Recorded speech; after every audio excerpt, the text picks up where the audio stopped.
Hello, everybody. Welcome. Can you hear me? Houston, we have a problem. All right. How's everybody doing tonight? That's it? The Libertarians in the house? All right, everybody. Hopefully everybody's had a couple liquid refreshments to keep you hydrated. We don't want anybody to get dehydrated here, so make sure you guys become friends with our bar staff here. My name is Baron Bruno, and I'm on the executive committee at-large member here in the Los Angeles area. And I wanted to welcome everybody here to the convention. We have a lot of phenomenal things that are planned here. I know there's been some great progress that's been made even before today that I've been hearing from other people around the state. So a lot of phenomenal, exciting, wonderful things going on here. And we're gonna be making history here, folks, because the wind is at our back. We've obviously seen what happened with the results of this last election, and the disenfranchised folks that are out there all across the country, especially here in California, who are demanding change. Even now, people are looking for change and looking for opportunities and a place politically to call home. And it's right here, right now. So without further ado, again, I want to thank everybody for coming. We've got, again, a great full agenda. So if you have not registered, make sure you get to the back table, get your name badges. So anybody who has not done that, make sure you do that. We are going to start things off at 9 o'clock tomorrow morning. And that being said, I wanted to introduce the big boss, the guy who's running the show here in the state of California. He's a legend among legends, and he's going to set the tone here today. He's been here for quite a while. Most of you already know him. If you do not know him, I highly encourage you to make the effort to come and introduce yourself to the man, the myth, the legend, Mr. Ted Brown.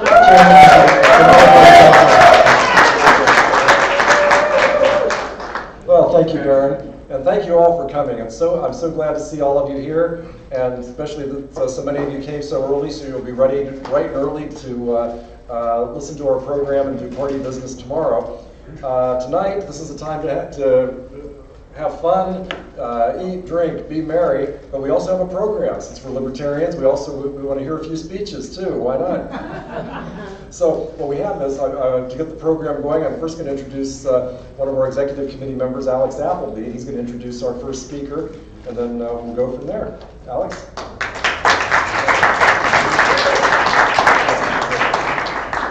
All right. Wow, the room is really filled up since I turned around, so it's awesome. Glad there's so many faces, a lot of new faces too, so that's exciting. So yeah, we had a really good event last week in San Joaquin County. We had the Asparagus Festival, right? You guys get excited about asparagus? Is that the most amazing thing ever? You know what's amazing though is the free enterprise system, right? Right, the ability to go out there and make money and you know, create wealth, right? You can go create money. And so nobody better to teach you about having the right mindset to create money than somebody that's gone out there and like paved a way and had a track record of success. And so Steve Bacon here, I met him, and it had to be like 2 years, I think, maybe 2.5 years ago. We did a little young men's camp kind of thing at a school on the weekend, and just hearing him speak and the message that he had for these young men and these kids, just in understanding where they were going and seeing that vision, I was like, man, the Libertarian Party of California needs to just refine our vision, just needs to really get on focus. And so I'm really excited to have Steve Bacon come up here and put your hands together. The man, the myth, the legend,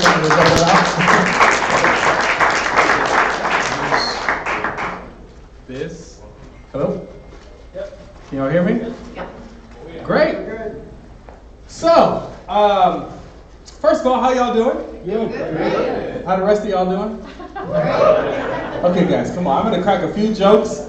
Do me a favor, laugh even if you don't think it's funny. Just do me that favor. I'm sweating up here.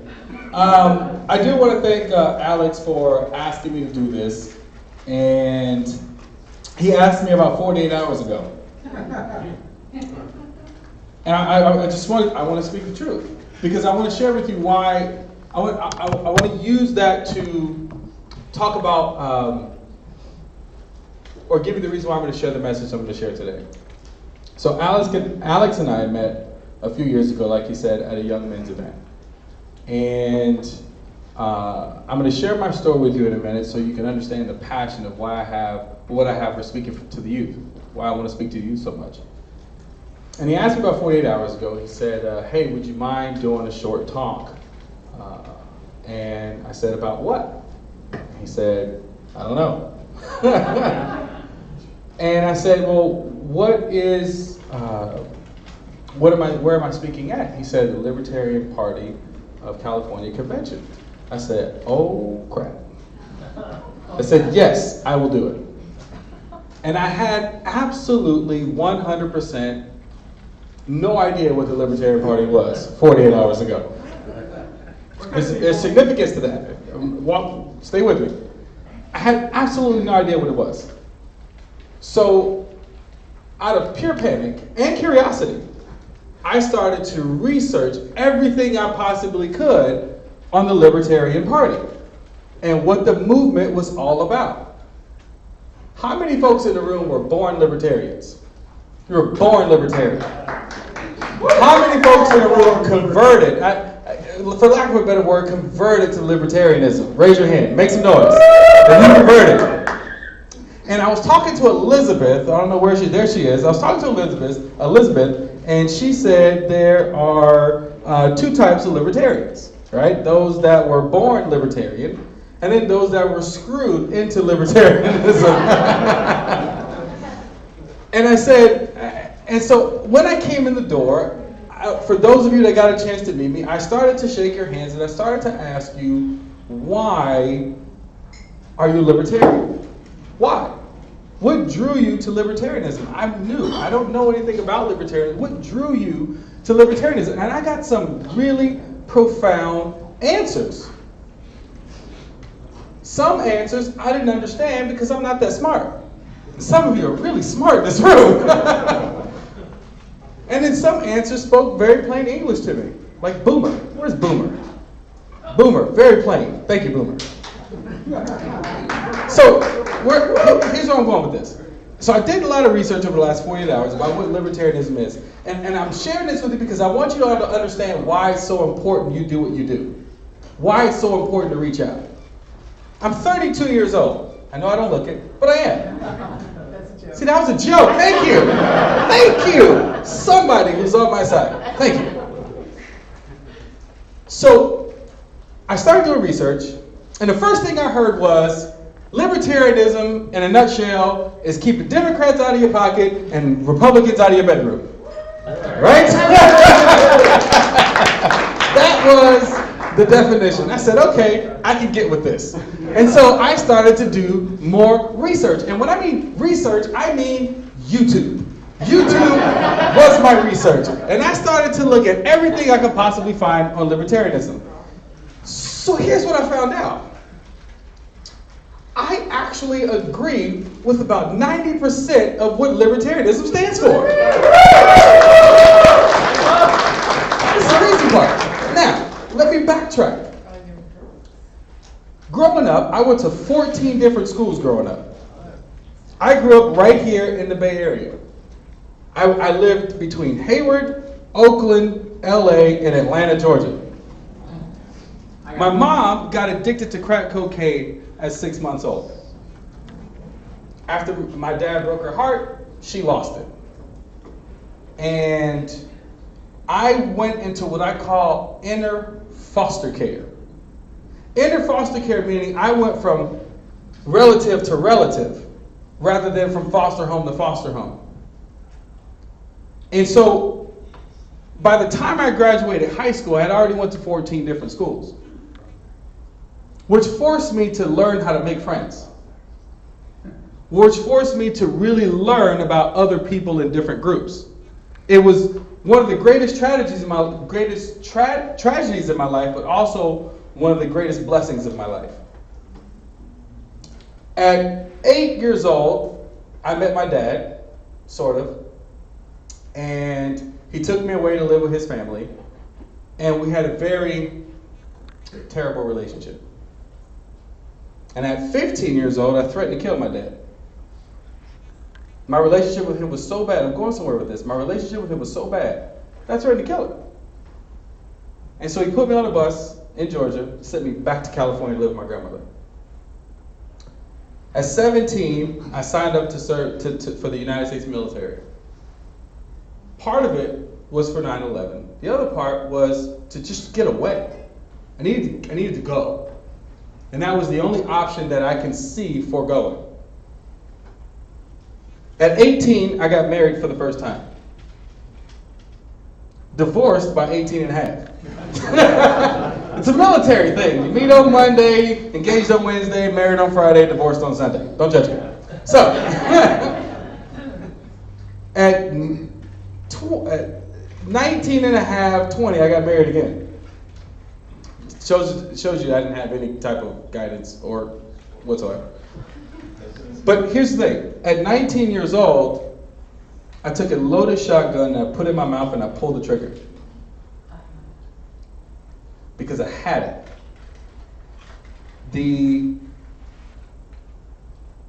The life that I saw that I was going to have to live wasn't worth going any further, 1 year longer. It wasn't worth it. Now, the only reason why I'm standing before you today is because the safety was still on.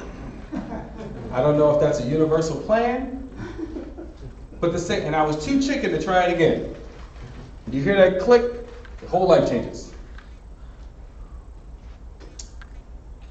And I prayed at that point for a teacher. Somebody, because I was too chicken to try it again. I knew something had to change. Anybody in here besides me, so I don't feel alone, has ever got to that point where, okay, you drew a line in the sand that says something's got to change? Thank you. That's where I was at that point. And a gentleman came out of nowhere. I mean, out of nowhere. And took me under his wing, gave me a book called Rich Dad, Poor Dad, another book called Think and Grow Rich by Napoleon Hill. And at that point, I learned that I can take absolute control over my life. I didn't have to live the way I saw growing up. I didn't have to grow up on welfare. I grew up on welfare. I didn't have to live my life out on welfare. I didn't have to live my life unemployed and at the mercy of government institutions. I could make my own way. So I started to get addicted to personal development and entrepreneurism. And at 20, I opened up my very first business. Borrowed $30,000, opened up my very first business, and by 22 failed miserably. I did. But I started to do it again, and again, and again, and again. And it was because of the books I read and the people I surrounded myself with and the type of events I started to attend that ultimately just started to shape the type of person I became. I'm going somewhere with this. And so the product that you see standing before you today is a result of really good people, a community of people who were educated in an area that really intrigued me, who took me in like a community. And they say it takes a village to raise a child. Who took me in and taught me the ways of entrepreneurism and independent thinking. Which is why when I started to learn about what the Libertarian Party was, I said, we said to each other, are we Libertarian? Because this makes total sense. So why do I share that story with you? Because I'm 32 years old, y'all, and I'm just finding out who you are. Do you have any idea how many more of us out there who are orphaned political children who only identify with Democrats simply because we were told to? I don't know if some of y'all have noticed since I've been up here, but I'm black. I've been known to fool a few people. Follow me to Puerto Rico and you understand why. Seriously, the first time I went to Puerto Rico, they asked me to get the bags. They was like, yo, Bobby, get the bags. I was like, yo, I'm on vacation. What do you mean, get the bags? digress.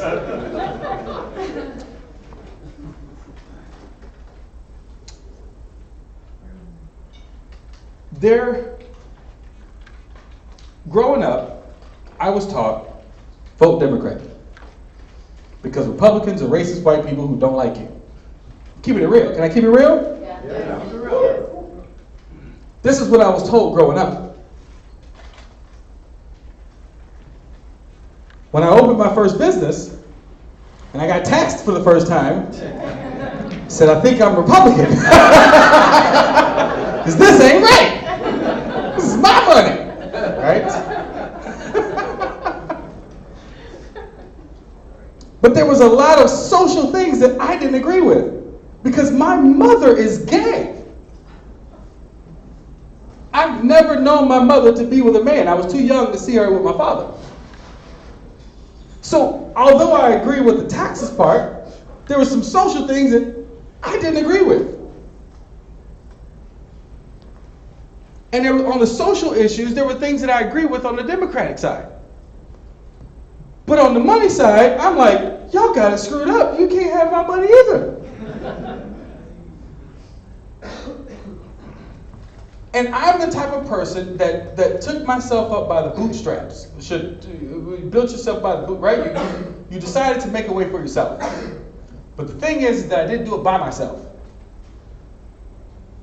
It took a group of people to nurture me into that. So here's what I'm saying. What y'all do here is great. What you do, what you believe in is great, and it's great for the country, but there are so many more people who will fill this room. There's 3 million people in San Jose alone. Or excuse me, 1 million in San Jose alone. Amen. There's about what? Maybe 200 people in here, not even 100? And we know that most people in last election decided not to vote. Because they didn't agree with what that guy said, and they didn't trust this one. So they decided not to do anything. Those are the folks that I feel the Libertarian Party should reach out to. It should be that home with a big sign that says, hey, come home. This is where you ought to be. But the fact that I'm 32 years old,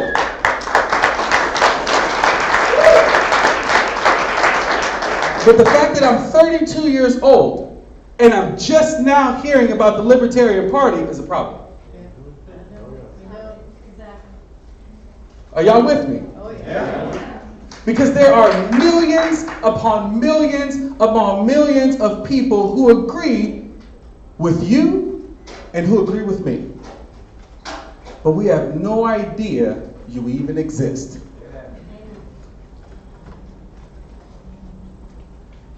I asked a few people in the room, how do we spread the word?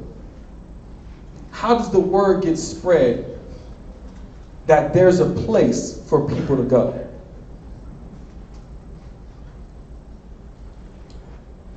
Can I be honest? Sure. I got a lot of different answers. They say an octopus on skate goes nowhere. I truly believe in what the Libertarian Party stands for. I truly believe that there are millions upon millions, especially the millennial movement, who truly agree with the principles of the Libertarian Party. My question is, how do we reach them with a very simple message?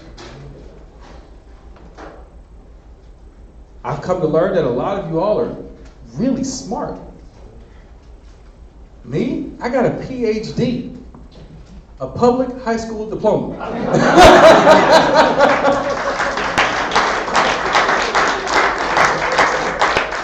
So a lot of what I heard goes straight over my head.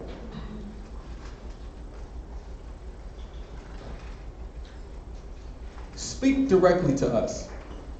Simplify the language. Nobody likes that orange guy in the White House. Nobody likes him.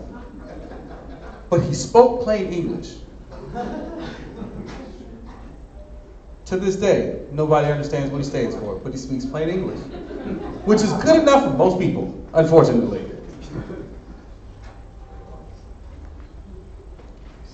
We need you, us 32-year-olds out there. We need you. We need you to be active and come speak to us. We need you to set up areas or classrooms or something so that we have a place to come learn about what libertarianism is all about. We need it. Because there's no better way to free a people than to educate them. And we know during the Industrial Revolution, free thinking went out the window. People started to become programmed to just go to school, get good grades, get a good job, get in the workforce, go to work, get up when it's dark, come home when it's dark, kiss their kids, eat a TV dinner, wake up the next morning and do it again. And work till the day they die.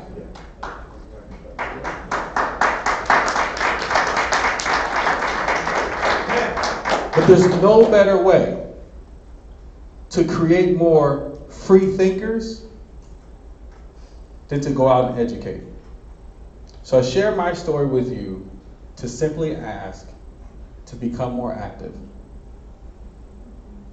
Become more active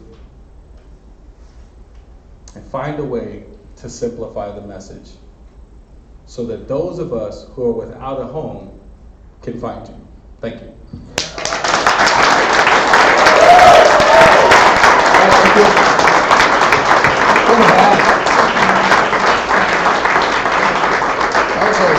Way like 1,000 times higher than what I was expecting, so thank you very much. Give another round of applause, please.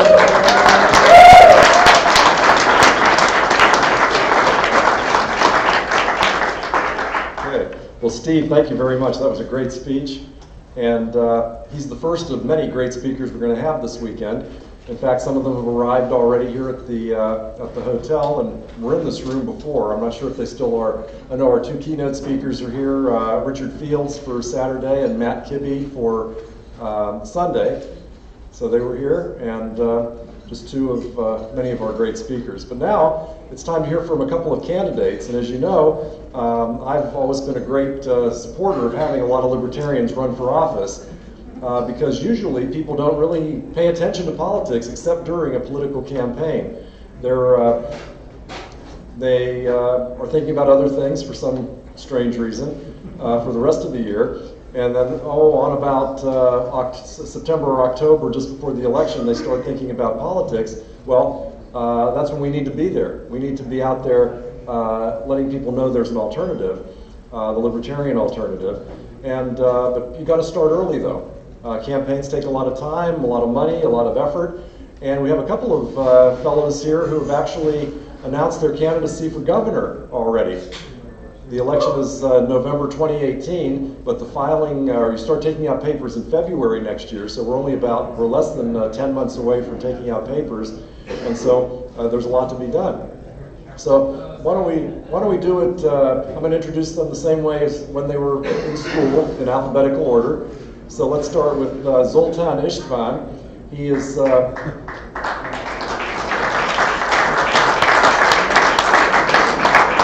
he's also going to be one of our speakers tomorrow afternoon at 1:30, I believe it is, talking about technology and liberty. But he tried to start his own political party called the Transhumanist Party last year. And as we all know, it's pretty tough to start a political party. Some libertarians did that back in 1971 and 72, and it took a while before we really got moving there. So, but Zoltan has decided, well, forget those guys. let's try being a libertarian. So he's announced his candidacy. He's had some media who have been following him around about this. I think we're going to have some media people coming tomorrow to follow him around doing a documentary. So be on your best behavior, of course, when this film crew is around. So join me in welcoming Zoltan István.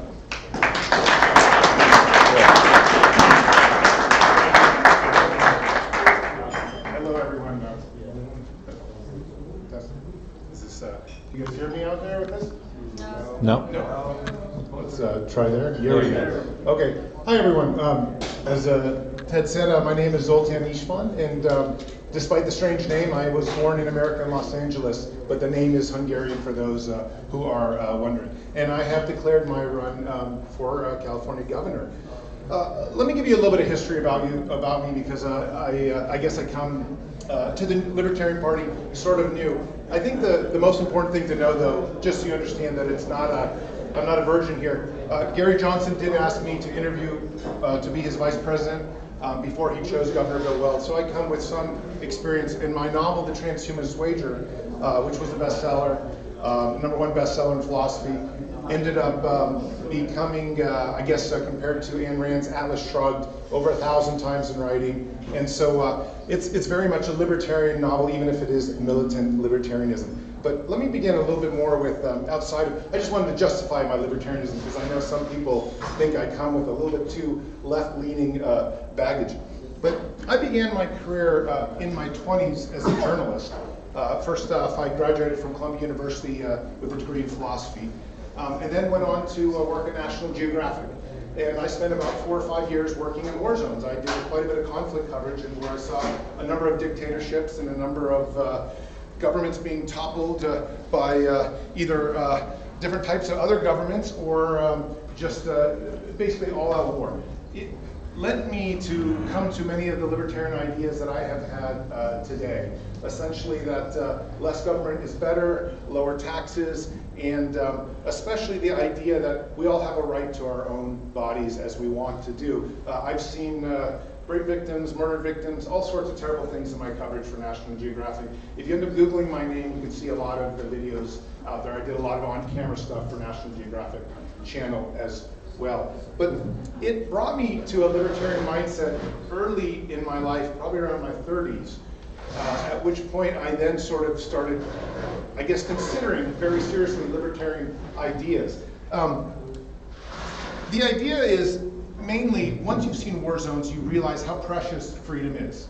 It becomes kind of quintessentially built into your brain. And after I saw some of the war zones, I came back home to the United States and wrote this novel, The Transhumanist Wager, which led me into this field of transhumanism. Transhumanism is the field of using science and technology to radically transform the human being into something that is more than it is right now. It can be anything from exoskeleton suits to artificial intelligence to genetic editing. But whatever it is, it's this ambition to make the human being better. Through this book, I became perhaps the world's most well-known transhumanist now, and it has given me the opportunity to rise, I guess, above in politics. As Ted had said, I formed a party, a political party, around transhumanism and ran what was the first science candidacy in American history. I ran entirely on a science platform that was based on the scientific method, which is essentially using reason to applying reason to every single political decision that you can do. My candidacy was covered quite dramatically, I guess, in media. I was probably the 6th most covered candidate in the U.S. elections in 2016, which is why I got the attention of Gary Johnson and actually spent 24 hours with him, interviewing to be his vice president back in 2000. I guess it was early 2016. After I met with Gary Johnson, I had an opportunity to really look into the Libertarian Party. To be honest with you, I wasn't like Steve had said earlier, I wasn't that aware of the Libertarian Party. I've been a libertarian-minded person for many years, but I didn't actually understand the structure of this party, nor how widespread it had become until I sort of got to know Gary Johnson. And after getting to know Gary Johnson, I began looking more and more into it, knowing that even with my own presidential campaign coming to a close, I was going to be making another run, but this time under the banner of the Libertarian Party, which is where I kind of felt like home was, even though I was in the midst of my own science candidacy.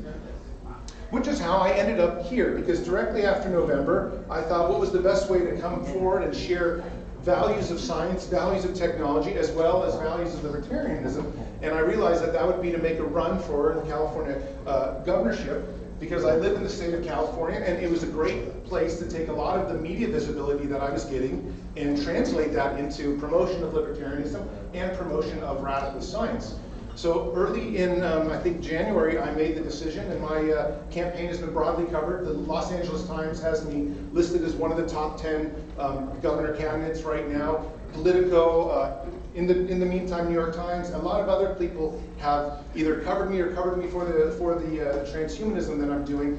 And I'm excited because I know that whatever happens here in this campaign, libertarianism is going to get a huge amount of media attention for the campaign that I'm running. And more I am trying to take in all the strong values of the party and put them forth there so that we can have this year a very strong gubernatorial candidate that puts forward these values and actually gets more and more recognition. Because like I think Steve had said, the biggest problem that I see right now with the Libertarian Party is also outreach. I just feel like a lot of people don't really know about it. And if they did know about it, then we might be able to become a world-class party in terms that can compete on every level with the GOP and with the Democrats. And I do believe over the next 4 or 8 years that is possible if we have the right candidates emerge and we get enough media coverage.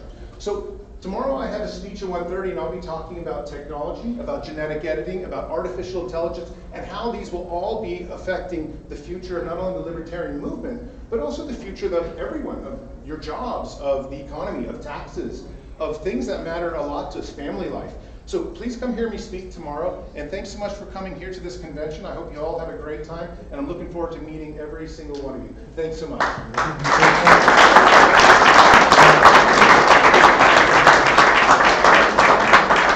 Okay, thank you, Zoltan. And before I mentioned we had 2 candidates for governor. We actually have 3 candidates for governor. There's besides Zoltan, we're going to also hear from Nicholas Wildstar and Robert Griffiths, who is here as well. Before I introduce either of them, I just want to plug more of our speakers who are here in the room. We have Jeff Hewitt, who's the mayor of Calamasa, who's going to be on our elected officials panel tomorrow with Susan Marie Weber, who I don't think is here yet, who's councilwoman in Palm Desert. There's also Janine DeRose, who's going to speak, I forget her topic, but she's speaking tomorrow afternoon as well. Okay, and who else? Dave Schrader was here earlier. He's giving a seminar tomorrow. I don't know if he's still in the room or not. And I just heard that our lunch speaker for tomorrow, Eric Garris from antiwar.com, is en route. So he should be here hopefully before this event is over. Maybe we'll come in and say hi to us there. So let's introduce our next candidate for governor, Nicholas Wildstar. And I don't know as much about Nicholas, so I think we're going to let him introduce himself and let us know what's up with Nicholas.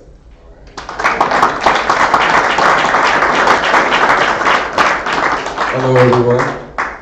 Is this mic okay, or can I use this? Choose your adventure. Either one. Check, check. Yeah. Is that better? Yeah. That one better? All right. If that's okay. Just set that one down. You got it. Well, hello, everyone. How are you doing? All right. Hello and good evening to everyone. I hope that all of you are enjoying yourselves and have been anticipating this moment as much as I have, because as exciting as tonight will be, what's even more exciting is the moment in time we're living in right now. Our world is on the brink of a universal shift like never seen before, and as the tipping point of this incredible change draws near, we the people are called for to play an extremely key role as ambassadors. The leadership of the world continues to expose itself as being corrupt, unlawful, plagued, and the people being led astray by them have reached the limit of tolerance with them and their shenanigans.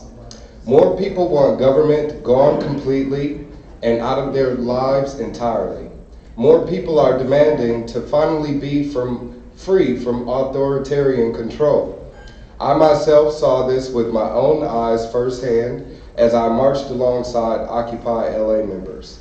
There were so many opinions about everything, so many messages about various issues, but the one tone that seemed to resonate throughout the masses of them was that they had had enough. They were sick and tired of the lies and deceit that politicians had forced them to become accustomed to, especially when it came to matters of business as usual. Government's friends were too big to fail, and the answer was to bail them out with taxpayers' money. This was a time where I was still finding my voice, but I had a proposal and a megaphone, so nothing could keep me from what I had to say, which was, why don't we overthrow the government? Now you would think among a bunch of radicalized extremists that this wouldn't seem like such a crazy idea, but all of a sudden everyone was staring at me with their eyes and mouths wide open. After realizing I had shocked them more than expected, I went on to clarify my idea, which was this. Thank you very much. Instead of continuing the cycle of recycling politicians, why don't we replace them all with each other? Normal, day-to-day, average citizens who are in tune with the people's needs to avoid them from being so far removed from them. I started to hear about an Occupy government movement and saw it as being a golden ticket for bringing about the desires we all wanted. As I stood there speaking about hacking into the government in a Guy Fawkes mask that was then being identified as a connection with the hacktivist group Anonymous, people oddly enough started to take me seriously. That is until I got to the punchline, which was, if we didn't like Jerry Brown's leadership as head of state, to instead elect me as the next governor of California. Suddenly the looks of disbelief had returned. Then I started to introduce myself to people, and my name is Nicholas Wildstar, so total disbelief has started to set in at this point. But I continued to talk, and they continued to listen. And they spoke some more, and I listened, and what I learned that day was that it wasn't that they didn't believe that I could become governor. What they didn't believe is that a person like me could become governor. And that made me think, well, what do they mean, a person like me? When we talk about what it means to be an American, many fantastic thoughts come to mind. Mostly we talk about being free people, free to speak their minds as they choose, free to wear what they want to wear, free to love who they want to love. A land where you can start any business where you want with an abundance of wealth and resources to go around for everyone. A land where liberty greets you at its shores and justice is guaranteed for all. We talk about how we hold these truths to be self-evident and how it's the righteousness of these principles that are the foundation of which this country had been built upon. Now, there are some very patriotic countrymen that are honest enough to see how short-sighted some of these claims may be. But to be black and American, you can't help but observe the blatant day-to-day falsehood to these statements. It is black Americans that have historically and systematically been robbed of all of their riches, have been made targets for gentrification and police shootings, made prisoners of commercialized chain gang slavery, and given life sentences for short-term offenses. This information may make you uncomfortable to hear, but were you to check the statistics, you'd find out for yourself that it is these truths that are factually, indeed, not a lie. The feeling of displacement and exclusion still exists greatly within the black community, and this is largely due to a lack of trust. Even looking around this room, how many of you look like me? Not to say that this is any one of your fault in particular, but for a political party that's offering itself to be a place where diversity is welcome, this must strongly be considered when choosing your next candidate. The racial tension that continues to be felt in this country was not pacified by the presidency of Barack Obama, and with Donald Trump now in that seat, it is safe to say that none of the true changes all Americans want will come to fruition anytime soon. With nearly 3 million people, California has the 5th largest black population in the nation. Only 4.3 million total Californians voted in the last primary election for governor, out of the almost 40 million residents here. Marginal gaps in traditional low voter turnout will make 2018 an extraordinary opportunity to excite those bases of untapped, undecided voters to hit the polls. The Republican Party won't be able to do this, and the Democratic Party will be relying heavily on the devotion of its group of faithfuls to get them into office. But this group they're banking on will not include a great portion of black people and people of color. It will not include the considerable number of activists that expressed their dissatisfaction during the Occupy protests. It will not include many of those deemed as deplorable and cast aside by society. This number of people that will refuse to vote will do so because neither party will be able to generate leadership deserving of their support. Having the honor of championing alongside these people, my political entrepreneurship has earned me a significant level of understanding, and that is that we, the people, are fed up with career politicians that pretend to know what is best for them and the revolving door of a government system that keeps them in power. But what many of them don't know is what I learned during my period of awakening, and that is that there is a brand new system that exists that once put into place could begin to fix all the problems that a rogue government created. I don't have a mentor, but I first came across teachings of this system when I learned of Dr. Ron Paul.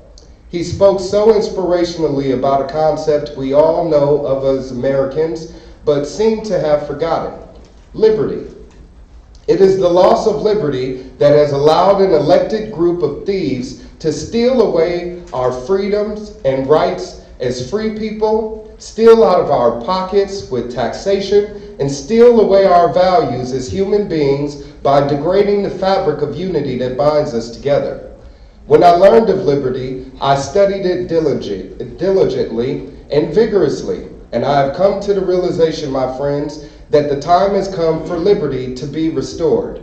The Libertarian Party is the tool for that restoration project, and in order to preserve it, the bit of it that remains, it is imperative that a Libertarian becomes the next governor in 2018. Nicholas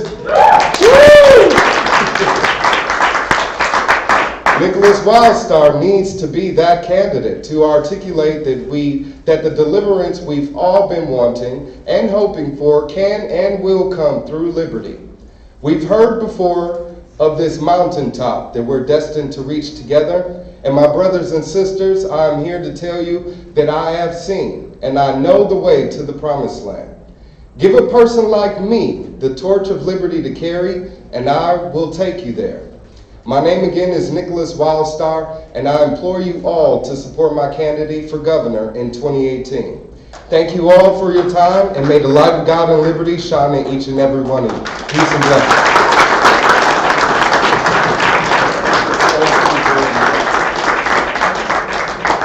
Okay, so we're hearing now from future candidates for next year, but so many libertarians have run for office in the past and spread the libertarian message over the last 37 years since we've been on the ballot. How many people here have run for office?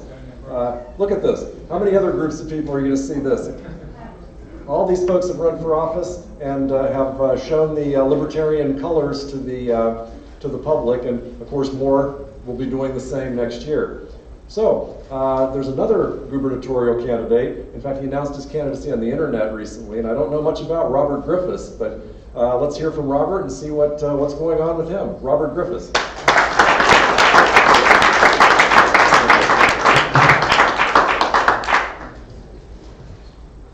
Howdy, whoa, that's pretty loud. How's everybody doing tonight? Good. Okay. It's good to see you. We're just getting started here with the convention, rolling through to Sunday evening. I don't have a prepared speech, but that never stops me from talking. Matter of fact, I'm sure I'll go over, but I'm gonna press my timer, and don't worry, I won't be reading. I'll be making this up as I go. I've walked around the room and said hello to a few people that I know, some very well and some just briefly. Again, my name is Robert Griffiths. I'm pretty local here. I live in Oakland, California, which is just across the Bay Bridge from San Francisco. And I'm very excited to be here. I'm excited to be a candidate for governor. I'm a little worn out because I spent part of yesterday in Berkeley, California. So I don't know if any of you know, but it was trending very high on the national news. I saw it as number 3 on Twitter. There was, I guess, what you call a free speech rally in Berkeley. Some people call it that. It's mostly organized by Trump supporters and conservatives, although there are libertarians there. I wasn't at the previous 2, and I was really at the one yesterday more as an observer. I'm not a big fan of saying I'm on this side and this group of people are on the other side. I'm on the side of the human race, and I think we're all on the same side. And I am very much a supporter of freedom of speech. It's the First Amendment. It's definitely a civil right that I think libertarians almost universally agree to, along with a lot of the other rights we believe in. And I really wanted to check this thing out. I'd missed the last 2 because I spend Saturdays with my kids. So there was no business going to Berkeley. Plus, as you may know, there was a lot of violence.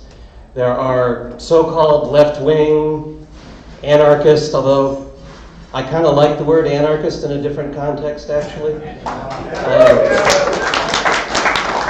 But one group, Antifa, which is supposed to be anti-fascist, but they actually kind of resemble fascists more than anything. They've been attacking and bludgeoning people who gather at these rallies because they believe that conservatives, Trump supporters, and perhaps even libertarians, which in the Bay Area where I live, we're like worse than Republicans in the eyes of some people on the left. I'll just leave it at that.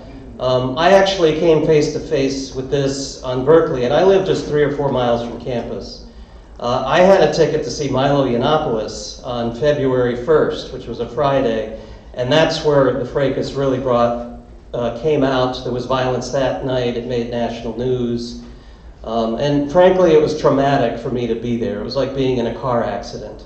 But like a car accident that you might see driving on the highway, I just couldn't look away.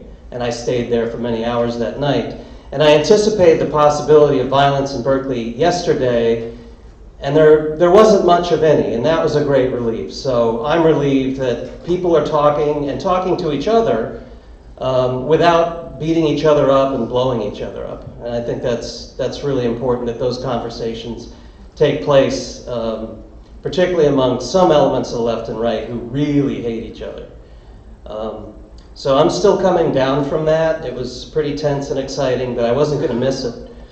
Now I have a question. Some of you may know me as a candidate for President of the United States from 2016, from last year. Some of you, most of you probably don't. Show of hands, who knows that I ran for president last year in the Libertarian Party? Okay, great, just a handful of people. Well, that was part of my strategy, not to tell people. Oddly enough, it didn't get me many votes. But I've never run for office. Like many libertarians, it's kind of repulsive to me, the idea of telling other people what to do. But I had an idea in late January of last year that I couldn't support Gary Johnson, who's an acquaintance of mine, who I like and supported, but going into the primaries last year, he just wasn't a guy I felt like I could support, nor any of the other gentlemen. With all due respect, I admire all of them. They were all terrific last year. But I decided the person I could support was myself, and I was as surprised as anybody to come to that conclusion. And I wrestled with it for 60 days, and then I finally just put the idea to rest, figured it was too late to do any kind of real campaigning.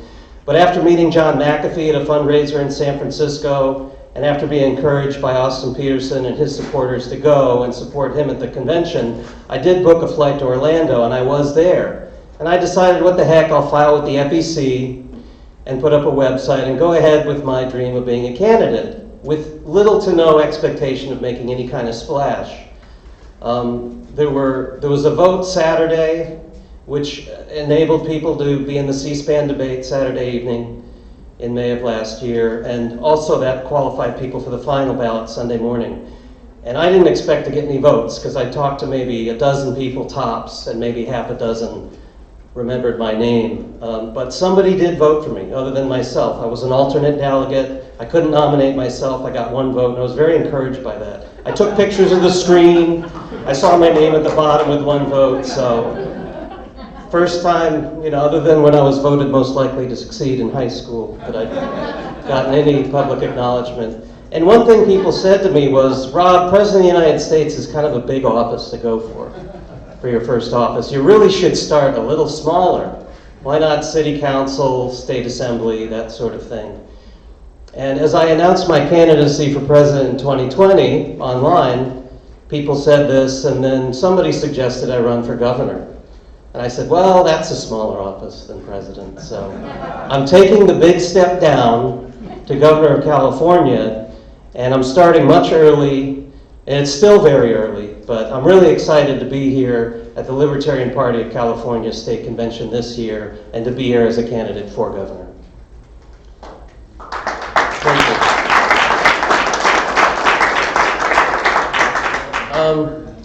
I'll just give you a little bit of background. Some people like to know the education of political candidates, and this is probably the best part of my resume. The rest of my life is a little bit of an adventure and non-traditional. I was valedictorian in my high school class. I was admitted to Princeton University but chose not to go. I went to a university founded by a man named Thomas Jefferson, who I believe is somewhat libertarian. And I did pretty well there, and I went straight through to graduate school, which brought me to the great state of California. In 1991, I got a master's degree at Stanford University in engineering economic systems. Nice. So I know a few things about economics. Some of you may know the Austrian School of Economics, which is a strong intellectual ally. Some call it a backbone of libertarian philosophy. So I kind of understand, I definitely agree with the Austrian school. Also, I majored in something very similar at the University of Virginia, systems and information engineering. Always hard to explain, but if you think of the importance of data in the information age, that's the kind of thing I studied. So that's the education piece. I spent the next 10 years of my life in a career in banking. I worked for a bank based in San Francisco that later became part of Washington Mutual, which is now part of Chase Manhattan Bank. And I worked there for a total of 6 years in 2 different capacities. And in between that, I worked for a company up in Marin County called Fair Isaac and Company, where I consulted for every major bank in the country, including Chase, Wells Fargo, B of A, Capital One, and so on and so forth. Mostly credit card banks. But I did a lot of information technology. I did a lot of consulting. I did everything you could do at a bank. I spent the next 12 years or so in the flower business, if you can believe that. How's that for a change of pace? I married into it, so I got married. I have 2 children. I'm no longer married, but I'm very proud to be a father of my 2 kids. My son, Taryn, is 10 years old. My daughter, Issa, is 13. I've been living in California for over 25 years now, so I think that qualifies me to run for office here.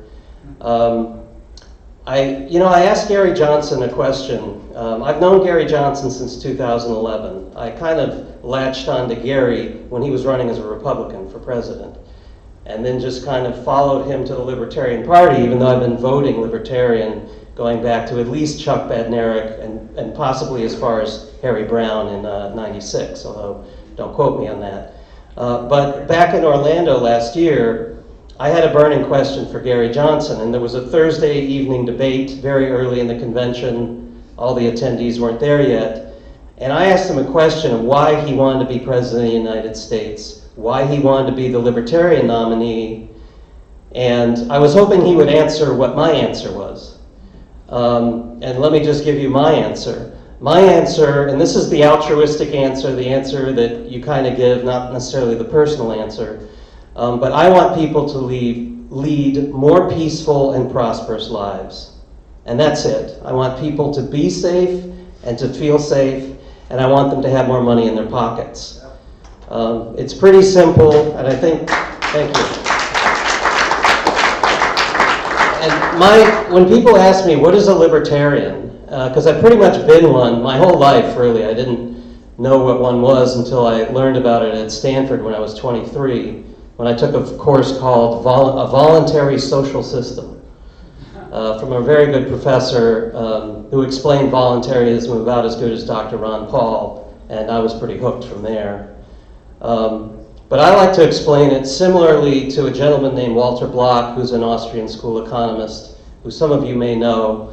Libertarianism to me is private property rights. But of course, it's good to unpack that, for me, into three things. One is non-aggression. The second is property rights. And a gentleman who's speaking Sunday morning, a Mr. Matt Kibbe, who was once with Freedom Works. I'm not sure who he's with now, but he's an excellent speaker, an excellent writer. He wrote a book fairly recently called Don't Hurt People and Don't Take Their Stuff. And I think that's more in layman's language what we're about. And the third piece of being a libertarian to me is self-ownership. And there's certain libertarian phrases like taxation is theft that some of us utter in social media and in person. But another one that we sometimes say, and it's a bit confronting, is don't tell me what to do. And to me that really communicates self-ownership. You know, as libertarian governor, I don't want to tell people what to do, except don't hurt people and don't take their stuff. And I think one other thing that distinguishes libertarians from, say, Republicans who have a healthy respect for free markets, at least to some extent, is that we apply don't hurt people and don't take their stuff to the government. A lot of people give the government a free pass to do all kinds of immoral things, which simply put are, you know, don't hurt people and don't take their stuff. Governments put people in jail for smoking a plant. And I'm not necessarily an advocate for smoking marijuana, I just don't think people's lives should be ruined over it. Right.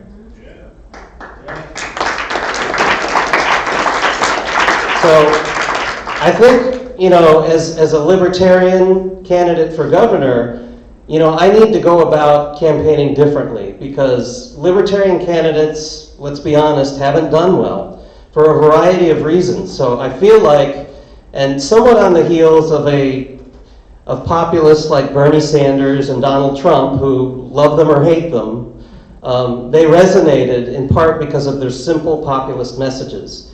And I think there are some simple messages that we can communicate, not just the definitions of libertarianism that I've given, but I think we can do that. And I think we're going to have to break some rules of what might be considered decent and good manners in politics to do it.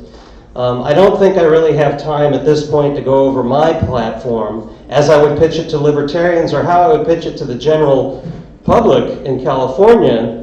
But it's definitely going to break rules. And it's going to break rules that even some libertarians are going to tell me, Rob, you can't do that. As governor, you can't do that. Well, I'm going to do it. So, Tell me what to do. right, exactly. So, I mean, I'm very pro Second Amendment. I think that's kind of a no-brainer for most libertarians. One thing that got Governor Gary Johnson a lot of mileage was how many times he vetoed legislations as governor of New Mexico for 2 terms over 8 years. And it was more than all the other governors combined and all this sort of stuff. And I think he had a line item veto capability in New Mexico. Somebody can correct me if I'm wrong on that later. I don't think the governor of California can do that, but if they can, Ted's nodding his head saying they can. Budget on the budget. Well, awesome. So, but when I look at the legislation that comes out of Sacramento, and recently something was either passed in committee or passed, it included a 12-cent gas tax, and it had to do with like maintaining the roads, like they do that well. Like that money's not going to be wasted or just lining somebody's pocket in corruption. I'm going to veto everything that comes out of Sacramento that resembles what's been coming out of there for the last several decades. If I can, thank you. If I can convince people, now one thing I am public on is, and I'm a little limited, I don't want to get too crazy with cutting taxes, even though it's theft and it should be zero, all of them. The thing that I would go to the general public with right now, and this is just my idea right now, and I'm welcome to hear ideas from everybody else, is I want to cut the California corporate income tax in half for small businesses only at first. Now, am I going to get that through? The Assembly and the state senators in Sacramento? Yeah, I'm seeing the nodding heads, no. But, so I'm going to limit it to that for now in the campaign, but that's just the kind of thing that I want to do. But short of that kind of either libertarian legislation or just getting 80 to 90% of what's on the books off the books, because most legislation is doesn't fall under that don't hurt people, don't take their stuff that we believe in. The kinds of things that come out of Sacramento lately, I would just veto all of it. So I'd like to best, I'll call him my good friend, Gary Johnson. I don't know if he considers me a friend, but I consider him a friend. I'd like to best his veto record and just veto the heck out of everything. And I realize that vetoes can be overridden. Ted can nod yes or no if yeah, they can be overridden. So obviously, there's going to have to be relationships built with the Assembly. Probably Republicans at first, but we have a lot of agreement on issues with Democrats as well. So I'd like to avoid those vetoes being overwritten. And yeah, it'd be great if we can get some things passed. But the kinds of things that come out of Sacramento, like this 12-cent gas tax, I'd veto all of it. And I'm not sure how we're doing on time. You're over. I'm way over. Okay. So I can go over more platform stuff offline. I'm really happy to be here. I'm seeing a lot of bright and shiny libertarian faces here tonight, including people I'm very happy to see show up. Star Child is here, and many others. So let's have fun with this convention, and I'm happy to talk to anybody afterwards. Thank you very much.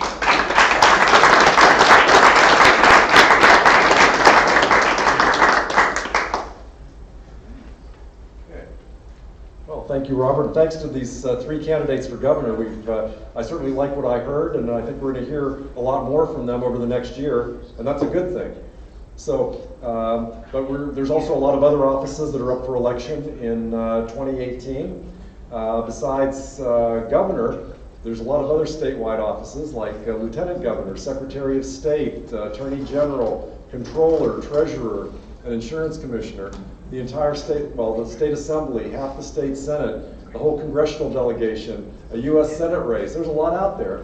And it'd be great if we had libertarians in every office. I tried to recruit candidates for all those offices in years past, but since 2012, we've had the problem of the top two being, making it much harder for our candidates to move on to the general election.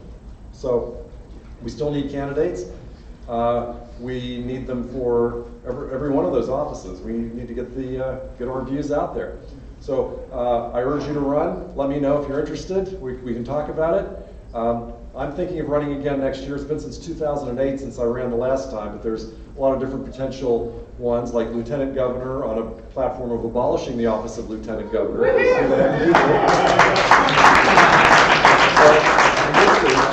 If I don't run on that platform, one of the others of you can do the same. So I guess that's about it for our program tonight. Stay here, enjoy.